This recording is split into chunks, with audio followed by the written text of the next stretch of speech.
everyone, my name is Han Moon and I'm a violinist from Waco, Texas. I was in NYO-USA the summer of 2018, touring China, Taiwan, and Korea.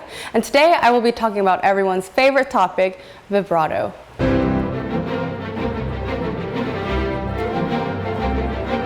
Since I first learned vibrato with the 1 wiggle per beat, 2 wiggles per beat, and 3 wiggles per beat, it's been a perpetual struggle. I was really confused, like what part of my appendage am I supposed to move, how fast, how slow, how often, and every competition I entered, the judges were repeating themselves, like, okay, maybe a bit greater variety of vibrato, maybe a little less tension in vibrato. Over the years, I have acquired some tips and tricks for vibrato. This is an ongoing learning process, but today I would like to share some of them with you. Think of your vibrato as a graph with width on one axis and speed on the other axis. This idea first came up when I was studying the 3rd Brahms Sonata for violin and piano. This piece, typical of Brahms, requires so much variety and temperament, and I was having trouble coming up with diversity in my vibrato. So my teacher suggested that I think of vibrato as a transformative grid, which I turned into a graph in my head. Then you can feel free to move that point on the graph anywhere, giving you endless varieties of vibrato. For example, this vibrato would be on the slow and wide part of the spectrum.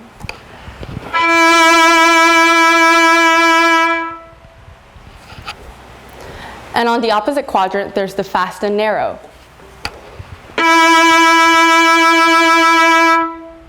Tip 2, experiment with scope.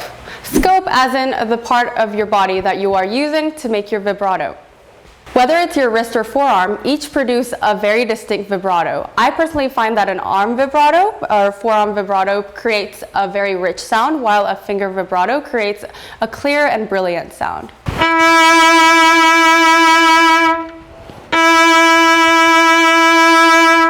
However, whichever part of your arm you're using, relaxation and zero tension are key to a beautiful vibrato. Tip 3, make sure that you are moving your finger below the actual pitch. This is because our brain interprets the bottom of a sound wave as the center of that pitch.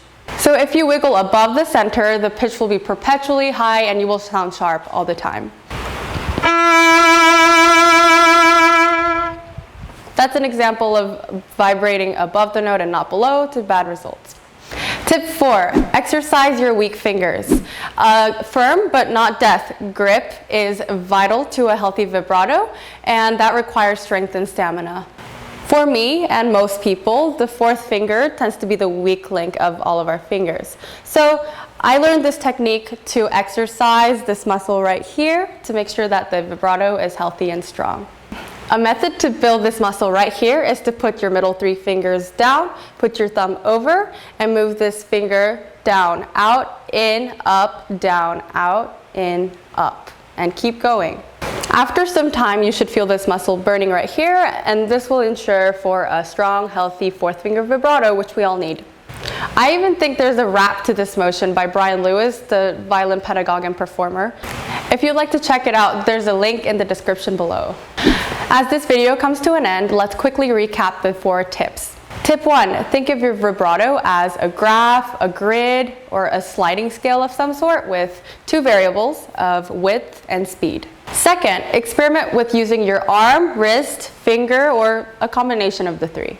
Third, make sure to vibrate below the center of pitch. And finally, exercise your weak fingers to ensure for a healthy vibrato.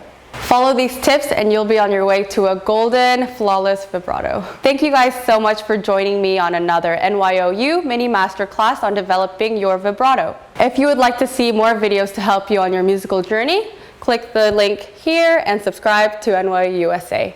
I'm Han Moon and have a great day.